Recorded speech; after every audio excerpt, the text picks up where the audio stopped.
January 1692, and there is trouble in Salem village. The minister's daughter and niece are exhibiting bizarre behavior. The village doctor says the girls are bewitched, but by whom? Reverend Paris orders prayer and fasting to counteract the witchcraft. But the girls' strange behavior continues, stopping and starting unpredictably for weeks. Over 3 centuries later, it is difficult for us to believe that the children's fits were induced by invisible witches. But if they weren't bewitched, what was going on?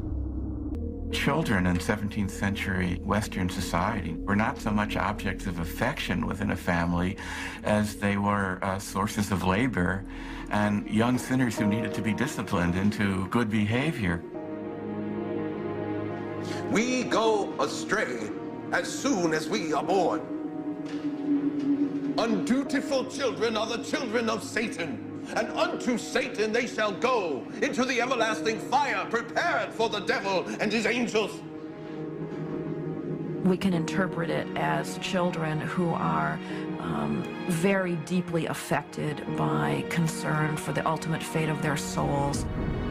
It seems to be a not usual but not unusual kind of pattern.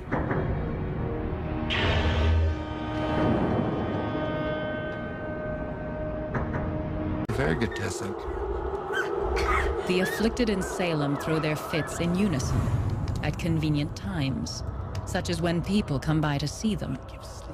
This fact has led many to believe that the girls were simply faking it.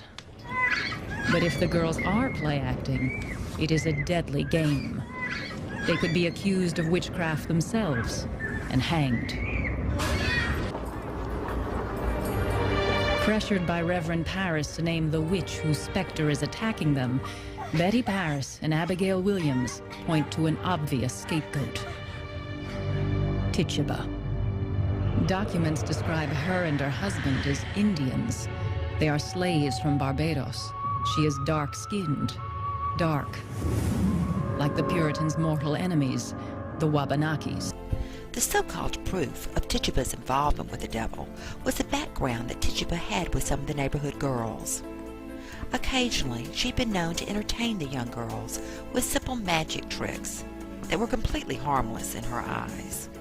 She had learned the tricks throughout her own upbringing in Barbados and was probably unaware that the Puritans would view this as having signed your soul to Satan.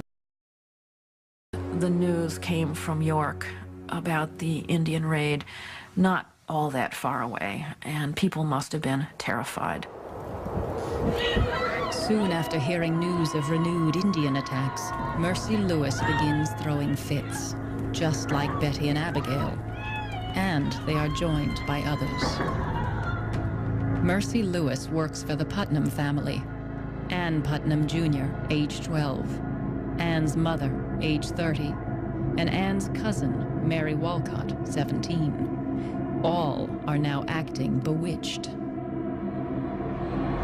And it's spreading. Salem Village is a very small community, and all the afflicted would have known each other very well. There were little girls, there were teenagers and 20-somethings, and then there were some married women who were also afflicted.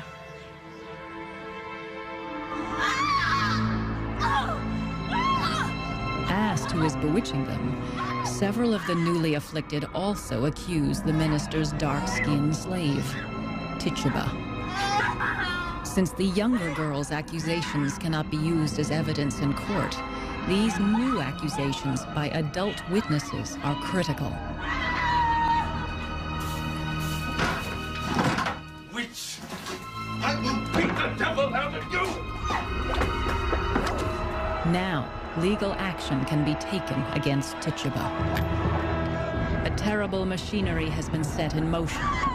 It will take 20 people to their graves.